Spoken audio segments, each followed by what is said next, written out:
Okay, all right. So in five, four, three, two. Hey, welcome back to VIOC In Action. We have live on the Zoom today, Mrs. Katie Tannenbaum from our Virgin Island Olympic athlete, but winter sports, not summer, so everybody can know. And as you guys can see, we're practicing social distance even in Zoom. But I'm in the house and I really can't breathe, so look, I'm gonna take my face mask off. All right. Well, if you're at home alone, I'm at home alone, so there's no need for me to have a face mask on right now. I'm actually visiting my. I came to visit my mom for Mother's Day, Oh, and that's nice. so it's cold. It's cold over here, and so I feel kind of at home now that I'm talking to somebody in our winter sports. So and it's cold. I got our jacket on, so we good, and I see our shirt on, so we good. But let me tell you, it's hot, so they got the heat on. It looks good. All right, so Mrs. Katie, hold up one second. Okay, so we are doing two things. So we're recording live on Zoom, and then of course we got our radio recording. All right, and All this is right. kind of different. Last week or the week, yeah, last week we did our swim team from our Virgin Islands Swimming Association. We had Cool. a collaboration, so we had all of the three advanced swimmers on there on the men's side, and we was talking about our a possibility relay for 2021 Olympics. So that was a pretty cool show, and it was on Zoom. So I was like, oh, that's cool. All right, so this is something new for us because it's like, well, we just talk to the radio and we all right, but now we're doing video. I love it. It's great. I love it too. And then the good thing is, I'll have to go check out the swimming one oh after yeah, this. yeah, definitely. And then I kept our I kept our radio I kept our Christmas trees on for your winter for my Did you know coffee. my last name actually means Christmas tree in German? Really? I didn't know that. So Yes. now we know. You know the song "Oh Christmas Tree, Oh Christmas Christmas Tree"? tree? Yeah. So it's originally a German song, and it's "Oh Tannenbaum, Oh Tannenbaum." Tannenbaum. You don't say. Well, Mrs. Tannenbaum, how So are you doing? Like, how has everything? All right, so I know we're doing social distancing, but you're a winter sport athlete, and this is probably would have been your biggest year preparation time coming into your season for next year. Am I right or wrong? yeah, so actually, I got really lucky with the timing of my season. So my competition season usually ends in February or March. And this season, it ended on the early side of that. And we were done by the end of February. And so all of our races went as scheduled. But if they had even been a couple weeks later, and sometimes they do Uh huh. go into that time frame, things would have had to be canceled, and then things would have got real complicated and stuff. So everything was, all the races were able to happen as scheduled, just in the nick of time. All right, because I remember we spoke last winter, 2020 Yeah. 2019 winter on the show, and you was preparing to start. You was like, "Yeah, man, I'm about to go overseas. I got it. Like, I'm going somewhere, this and this." And I was like, "Okay, cool." So at the end of that season, which would have been, I guess, February, we'll see what everything happened. But I didn't realize that your season would have finished in February. But of course it would because that's the end of winter time going into the spring. Yeah, yeah. Everything's on a northern hemisphere winter. We don't have any races in South America or anything like that. But like I said, sometimes our races go, through to late March. And if it had even been, just a few weeks later, things would have had to be canceled. And it gets real messy and real complicated when So, that starts happening. So I was really lucky so far, and mm-hmm. so now we'll see what's going on in the fall when the season starts to pick back up. But definitely, I think compared to summer athletes, I feel very very bad for Yeah, the so summer your athletes. like you said, your timing was perfect. You got your full season in, perfect. You finish the season, then you get to rest and recover during this whole pandemic, COVID-19, the event as people call it. All the way until let's just say summer, and then when the fall hit, ideally that's when we will kind of know what's going on anyway. So you like, oh, this is perfect. This is like a regular year for you then. So far for the most part. I mean, there's just been some little stuff. I'm into my off-season training now, and that's been really complicated with gyms closed and so on and so forth. But having to work your off-season training around this is much less stressful than having to be in season. The Summer Olympic Games were moved a year, and and they had Olympic qualifying events and stuff. So having to work my off-season training around this is not nearly as stressful as that, but it's still been a bit of a challenge. Okay, so all right, so we will have questions. So ideally, we talking about summer, but summer do affects the winter athletes, like you say, even minimum to maximum. It's still affecting everybody. So just explain to us some of the just give us what you would have normally. Well, we know what anybody would normally been doing now, but this is your off season. So tell me, how have you altered your off season now that you really can't be in the gym, participate with anybody else, and it's winter. Like we do winter sports, and it's definitely kind of warm outside. So tell us about your off season currently now doing social distancing. Yeah. Yeah, so my off-season training is split kind of between strength and speed training. So it's partially in the gym, weight room, and partially on a track and field track doing speed work, similar to the way a sprinter would train. So I've still been able to get out on the track because that's outside and you're able to keep plenty of distance. If there's even anyone out there, sometimes I go out there and I got the track to myself. But the strength training and the weight room and all of that's been really a challenge. And especially at the very beginning of my off-season training, that's really focused on, that's the time you're really doing heavy loading, trying to get stronger. And then it'll transition to more speed focus as I go through my off-season and closer to the start of my season. Mm-hmm. So without having access to that, it's been tricky. I have a really, really good strength coach who's been able to write me a program based on the tools I have at home. I have just a few things, odds and ends at home. Mm-hmm. So we were able to work with that for the time. And then gyms in the Virgin Islands just started opening up about a week ago. Right. And so that was really great. I've been able to go back into the gym. I have to wear a mask, and that's challenging to have a mask on when you're sweating and breathing hard. So you home now then? So you home now? Yes. Okay. Okay. And so you in St. Thomas or St. Croix? I'm in St. Thomas. Okay. So let me ask you this now. All right. So back home. So now we're talking a winter athlete training back home in the Virgin Islands. I guess comparing to the Virgin Islands than what the States had is a little bit different because, a small country, not so many people, but still the same situation that goes on. And now, I mean, because we got one track on St. Thomas, and that's the one that's up there at Eudorican. And that's the only one. So that's the track that you go on that you will be able to train. Yes. And then going to the gym now. You remember how we used to have those face masks that you could alter the breathing that people run with, and then which I think is pretty. Yeah, so stimulate elevation training. Correct. And lower oxygen levels. And I think, well, if you're a runner or anybody that athletic that use a particular mask, I think that's good because we've been used to it, so that's cool. But like you said, it's still hot in the gym and training with it on. And if you're not used, like, yo, man, like, I could barely, you probably look doing bench press, he's like, man, like, what? Okay, wait. Okay, and then go back on. I know. It's true. And you exhale carbon dioxide, so it's like it's capturing it in there, and you got to, like, get some fresh oxygen, put the mask on and get some fresh oxygen real quick. And it's always, by the time I leave the gym, the thing is soaking wet because I don't have like the throwaway mask. I've got like a right. one. Okay, I got you. So, how do you feel as everything? What? Because this is the new norm now. All right. So, in the last 8 weeks, we've been talking about it from the beginning to this point where 8 weeks ago.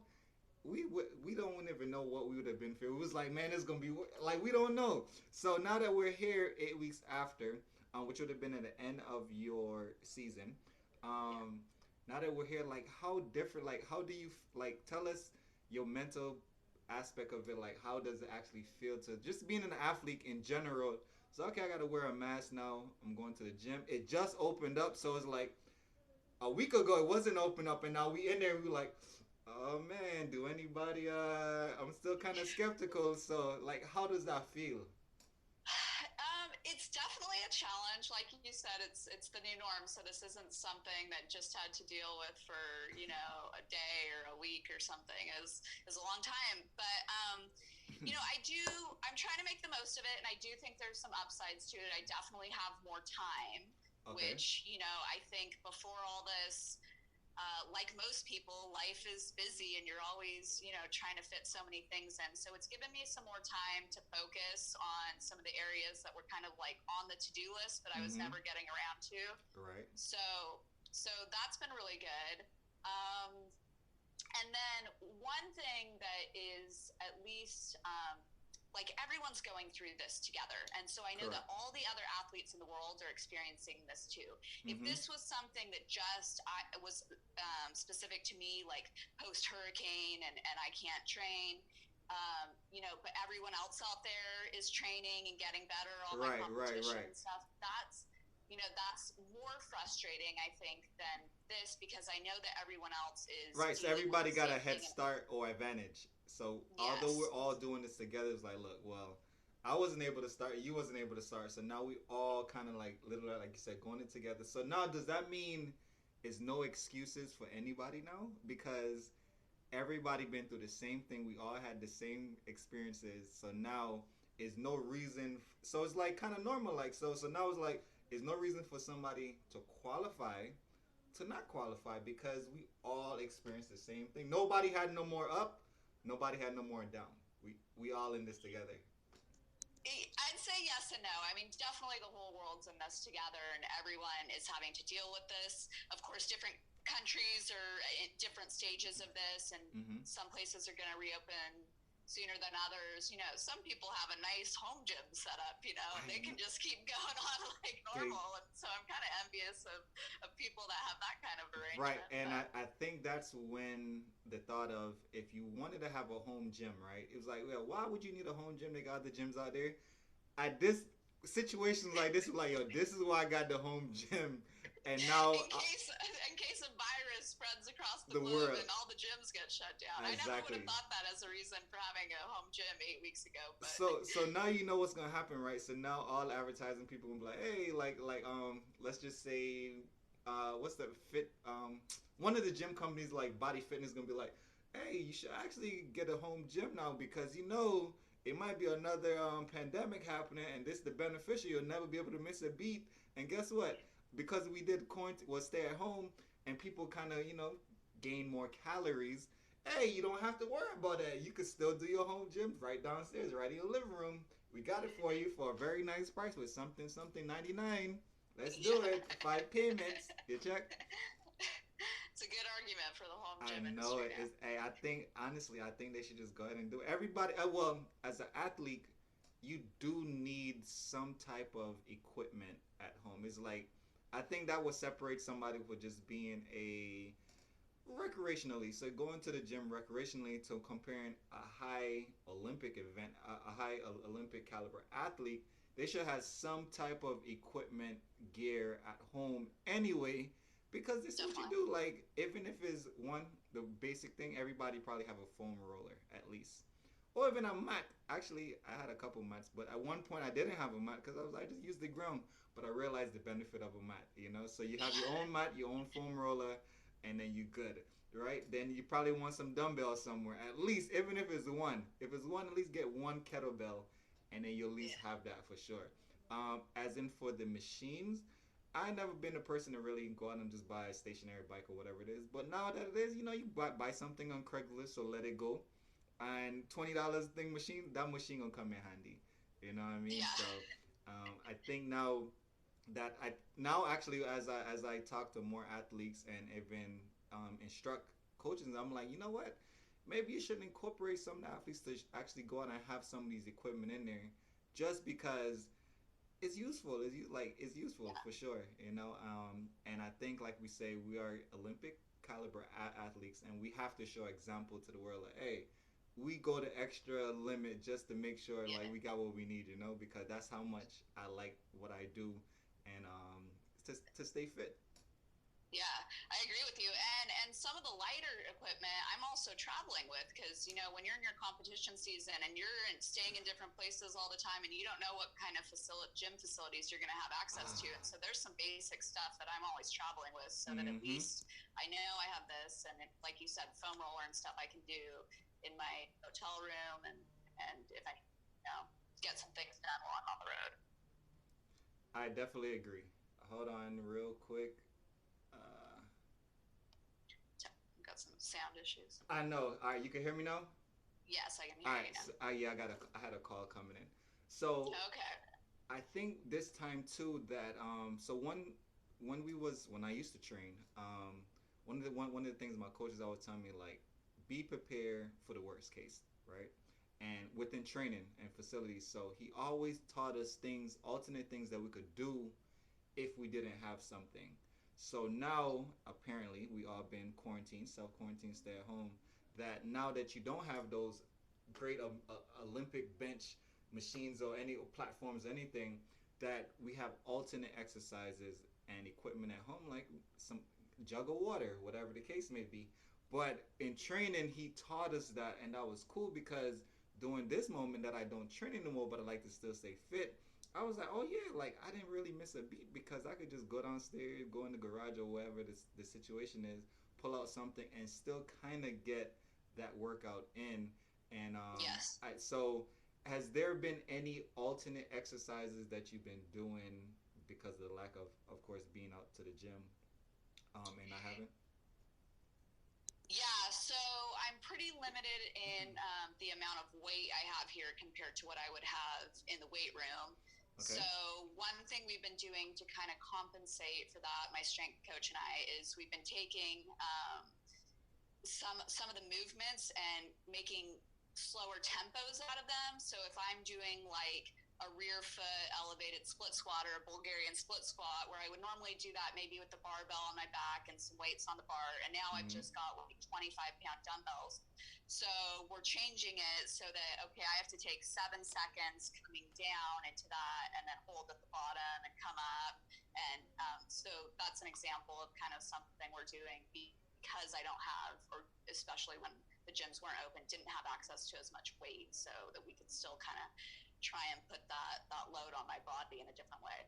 Oh, nice, nice. No, that's good. That's good. Oh man, it's like it's so interesting that, like, so when the very so I always say the swimmers and I guess well, the winter sports, they have the most alternate exercise that they have to do during this whole time. And I spoke to one of our athletes, Natalia. She was in Spain. She was in she was in Spain, in Barcelona, literally at the height of COVID-19.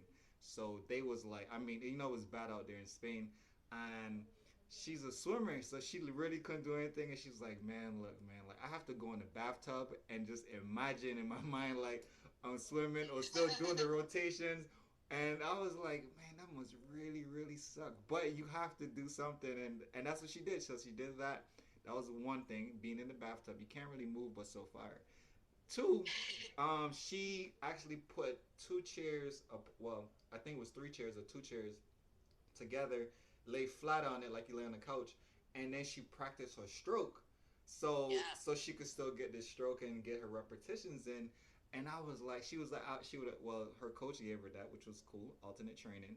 And I was like, you know what, that's still cool. And she was just there, just imagining it. So one other part, well, to lead that part into the psychological part or mental training, I was like, that's really cool because a lot of us ignore that part of training and just pretty much go in there like, hey, it's all physical, and then let me get that done. Let's get practice, practice, practice, and then come on, but never focusing on those small things that really makes us great. So I was like, man, that was really cool. Yeah, I agree. I mean, mindset, as you know from being an athlete, is everything. Mindset is so your mental game is so important to your Yes. performance. And I think we do so much more physical training than mental training. typically. And I think it's really important to put a lot of focus on the mental part. And so that can be everything from visualization and, like you said, what the swimmers were doing. Mm-hmm. I do something really similar to that because I am not doing my sport the whole summer because it's a winter sport. And so I will also lie down in a similar position because that's the position I am on my sled. I'm on my stomach in like a prone position going head first. And so I lie kind of in the position I am on my sled. And then I close my eyes and I go through the mountain that I race on, and I go through the whole run in my mind, the corners and the driving, the steering and everything. Mm-hmm. And I do that all the time to help me, stay fresh with the sports specific aspect of, being on a sled and going down the mountain. And so yeah, that's it's important to do that stuff for sure. So let me ask you a question. So since you home now and we're beginning to open up, right? What new things? So as things open, because right now, like you said, with the gym open, your track is there. This is your off season, but what kind of things are you gonna be able to do at home, or what kind of things do you have available to you in the sense of training that help you within your event training on the island?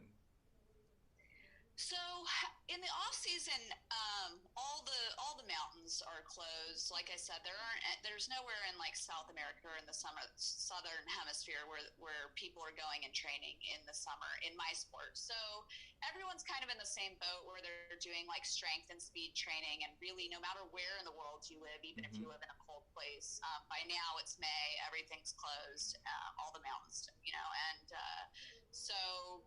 Um, Definitely the strength and speed training that we talked about. This Mm-hmm. is that's kind of the foundation of my physical training in the off season. Um, and it still can be a challenge here because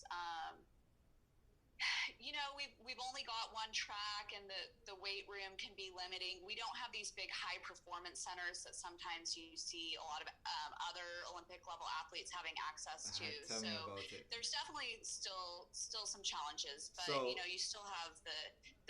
Go ahead. You want to So say wait, are something? you saying that the Virgin Islands need multiple tracks in a high performing training center? I'm I just am asking. definitely saying that. Okay. So as an athlete, if we would have that, how do you see that happening? Because um, we hear it from administration side, from all the coaches and everything, but the athletes they're the one with the voice.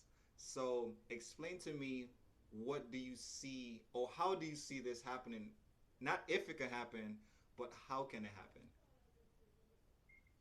Well, it definitely takes funding. That's Okay, so yeah. takes funding. Okay, but now remember, so are we just talking? We talking the countrywide, so of course we're gonna always get into this battle again. We got St. Croix and we got St. Okay. Thomas.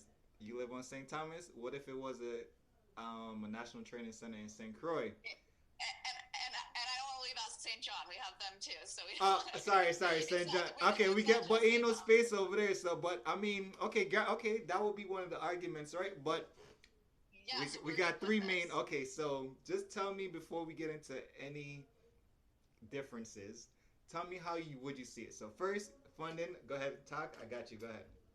Oh, well, it's definitely not an easy thing to tackle. I mean, you're right. As an island nation, it creates challenges because we've got all these different islands, and that's something I know we've always had a challenge with team sports too. Is how do they even practice together when your national soccer team? Some of them are on St. Croix, some of them are on St. Thomas, some of them are on St. John, and Some of the main island, right? it's really, I think people don't realize how much of a challenge it is for us, especially with team sports, and then like the kind of thing we're talking about now.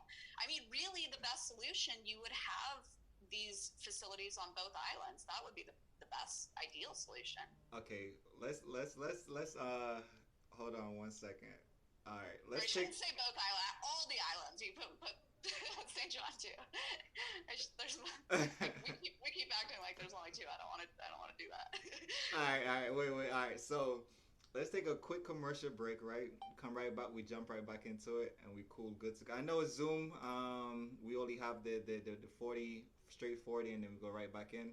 But Let's go right back into it real quick. And those out there in the radio world, let's take a quick commercial break. Be right back in VIOC Action with Mrs. Katie Tannenbaum, Christmas Tree.